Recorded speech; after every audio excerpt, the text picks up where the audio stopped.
Selamat pagi Bapak Ibu dan saudara-saudaraku, para pendengar renungan pagi yang setia. Salam sejahtera bagi kita sekalian. Harapan dan doa saya pagi ini kita sudah bangun dengan sehat, sukacita dan selalu bahagia. Senang sekali kita berjumpa kembali di acara Renungan Pagi edisi 13 April 2023. Bacaan kita pagi hari ini Lukas 24 ayat 27 sampai 35. Lalu ia menjelaskan kepada mereka apa yang tertulis tentang dia dalam seluruh kitab suci, mulai dari kitab-kitab Musa dan segala kitab nabi-nabi. Mereka mendekati kampung yang mereka tuju, lalu ia berbuat seolah-olah hendak meneruskan perjalanannya. Tetapi mereka sangat mendesaknya, katanya, "Tinggallah bersama-sama dengan kami, sebab hari ini telah menjelang malam, dan matahari hampir terbenam." Lalu masuklah ia untuk tinggal bersama-sama dengan mereka. Waktu ia duduk makan dengan mereka, ia mengambil roti, mengucap berkat, lalu memecah-mecahkannya dan memberikannya kepada mereka. Ketika itu terbukalah mata mereka dan mereka pun mengenal dia, tetapi ia lenyap dari tengah-tengah mereka. Kata mereka seorang kepada yang lain, "Bukankah hati kita berkobar-kobar ketika ia berbicara dengan kita di tengah jalan, dan ketika ia menerangkan kitab suci kepada kita?" Lalu bangunlah mereka dan terus kembali ke Yerusalem. Di situ mereka mendapati ke-11 murid itu. Mereka sedang berkumpul bersama-sama dengan teman-teman mereka. Kata mereka itu, "Sesungguhnya Tuhan telah bangkit dan telah menampakkan diri kepada Simon." Lalu kedua orang itu pun menceritakan apa yang terjadi di tengah-tengah jalan dan bagaimana mereka mengenal dia pada waktu ia memecah-mecahkan roti. Mengenal kehadirannya. Saudara-saudaraku, mengaku telah menjadi Kristen ternyata bukanlah jaminan kita sudah mengenal Kristus. Bahkan lamanya kita menjadi Kristen pun tidaklah cukup menjamin kita sungguh-sungguh telah mengenal Kristus. Teks yang kita baca pada pagi ini menjadi bukti menjelaskan pengenalan akan Kristus ternyata adalah proses iman. Mengetahui dan mengenal Kristus ternyata hal yang berbeda. Para murid mengetahui informasi tentang Kristus, namun menceritakan peristiwa tentang Kristus belum tentu mengenal secara pribadi. Dua murid Yesus yang sedang dalam perjalanan ke Emmaus ini memiliki pengetahuan yang lumayan tentang Tuhan, sebagaimana yang kita dengarkan kemarin dalam ayat yang ke-15. Mereka memiliki pengharapan kepada sosok Yesus, sebagaimana pengharapan orang Yahudi terhadap Mesias yang akan datang untuk membebaskan umat Israel dari penjajah pada waktu itu. Mereka sudah mendengar beberapa kali pengajaran Yesus mengenai penderitaan dirinya demi penebusan dosa sebelum Kristus meninggalkan mereka. Apa yang mereka ceritakan mengenai pengalaman Yesus dalam ayat yang ke-20 sesuai dengan pengetahuan itu. Lalu pengalaman yang paling baru mereka mengenai kebangkitan Kristus mereka dapatkan dari para perempuan yang mengunjungi kubur Yesus dan dari beberapa murid lainnya. Bagian ini pun Yesus sudah ungkapkan kepada mereka sebelumnya, bahwa hanya beberapa saat sebelum mengerti. Ternyata saat itu mereka hanya memiliki pengetahuan tanpa menyadari maknanya. Dan karena itu mereka tidak mengenal siapa dia yang sedang berjalan bersama mereka. Sehingga Yesus harus menguraikannya lagi kepada mereka. Akan tetapi mengapa mereka tidak mengenal Yesus dengan segera? Lukas menyatakan bahwa ada sesuatu yang menghalangi mata mereka. Apakah itu? Yaitu rasionalitas, pertimbangan mereka melihat Yesus sebagai manusia, sehingga peristiwa kebangkitan tidak dapat mereka terima dengan akal sehat. Atau perasaan putus asa yang begitu mendalam, sehingga tidak dapat mengenali Tuhan yang berdiri di depan mereka.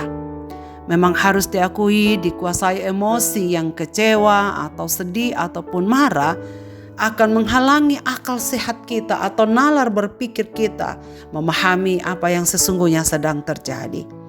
Walau muridnya sangat lambat untuk memahami bahkan sulit untuk mengerti realitas kebangkitannya. Satu hal yang pasti, Tuhan dengan sabar membimbing mereka sampai pada kesadaran itu. Dengan sengaja ia memperagakan ulang perjamuan akhir bersama para murid sesaat sebelum penangkapannya dan mati di atas kayu salib. Mata mereka dicelikkan sehingga mendapat mengenali Tuhan yang sudah bangkit itu. Saudara-saudaraku, Peristiwa ini menunjukkan bahwa kehadiran Kristus dalam hidup kita kadang kita tidak kenali. Bahkan ketika Ia pun berbicara kepada kita dengan berbagai cara, kita tak memiliki kepekaan untuk mengenali kehadirannya. Kadang-kadang kita merasa sendiri, kadang kita merasa sendiri ditinggalkan, kadang-kadang kita merasa tidak bisa berbuat apa-apa karena kita tidak ingat, kita tidak sadar, kita tidak kenali bahwa Dia selalu menyertai kita dalam perjalanan hidup ini. Membicarakan peristiwa Kristus yang lahir hingga bangkit kadang hanyalah kumpulan pengetahuan, tetapi bukan karena iman seseorang kepadanya. Ada banyak orang yang bisa bercerita tentang Tuhan, tapi belum tentu perkataan itu lahir dari iman yang mengasihi dan menghormati Dia. Mengenal Dia dengan benar memang merupakan satu anugerah. Dan keberdosaan kita menghalangi mata iman kita. Akan tetapi, membuka diri kepadanya, menyerah dan bersedia percaya kepadanya akan merupakan kunci untuk mengenal Dia dengan benar. Maka janganlah jemu-jemu mendengarkan firman-Nya dan menerimanya dengan iman, serta memohon kepadanya untuk tinggal dalam hidup kita, sebagaimana mereka meminta Yesus dan mengharapkan kehadirannya. Tinggallah bermalam bersama kami, sebab malam telah tiba.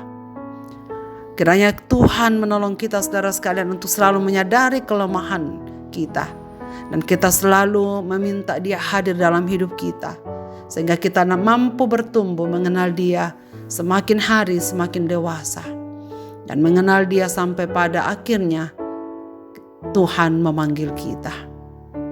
Marilah kita berdoa. Bapa di sorga, Bapa, di dalam nama Tuhan Yesus Kristus, kami mengucap syukur pada pagi ini untuk firman-Mu yang baru saja kami dengarkan. Ya Tuhan, kami mohon ampun karena kadang-kadang kami merasa seorang diri. Kami kadang merasa ditinggalkan oleh Tuhan. Dan kami tidak memiliki kepekaan serta mengingat bahwa sesungguhnya Engkau hadir dalam perjalanan kehidupan kami apapun yang sedang kami alami. Ya Tuhan, tolonglah kami pada pagi ini dan semua pendengar renungan pagi ini dimanapun mereka berada. Ingatkanlah kami bahwa Engkau peduli akan kehidupan ini dan sesungguhnya Engkau terus berjalan bersama kami. Maka tolonglah kami supaya kami selalu disingkapkan kebenaran untuk mengenal, memahami, menyadari Tuhan hadir bersama kami.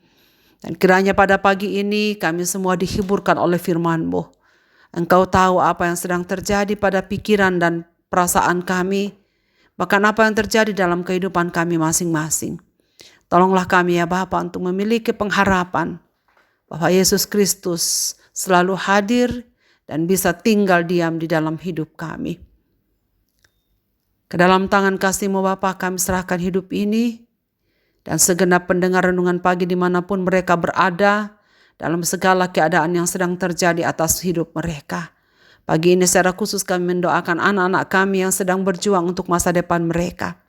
Mereka yang sedang ujian-ujian di sekolah-sekolah, ataupun persiapan untuk memasuki perguruan tinggi. Kami doakan supaya kasih-Mu Bapa menyertai mereka sekalian, agar mereka punya pengharapan dan bersandar sepenuhnya kepada Kristus Tuhan, yang adalah jaminan masa depan kami masing-masing. Mereka yang sedang bergumul dengan kesehatan mereka, Bapa Surgawi kuatkan dan pulihkan mereka. Mereka yang sedang bersiap untuk memasuki meja operasi kapanpun, Tuhan akan tolong, supaya mereka semua akan merasakan pertolongan Tuhan. Bagi orang-orang tua kami yang sudah lansia, Tuhan tolonglah mereka, kuatkan dan kokohkanlah hidup mereka, supaya mereka dapat terus berjalan mengiring Tuhan sampai pada akhirnya dalam kesetiaan. Berkati kami semua, umat-umat-Mu yang sedang dalam pekerjaan hari ini atau yang sedang dalam perjalanan. Bapa berkenan memberkati hidup mereka. Dengarlah doa kami ya Bapa, kami serahkan diri dalam Kristus Tuhan dan Juru Selamat kami. Amin.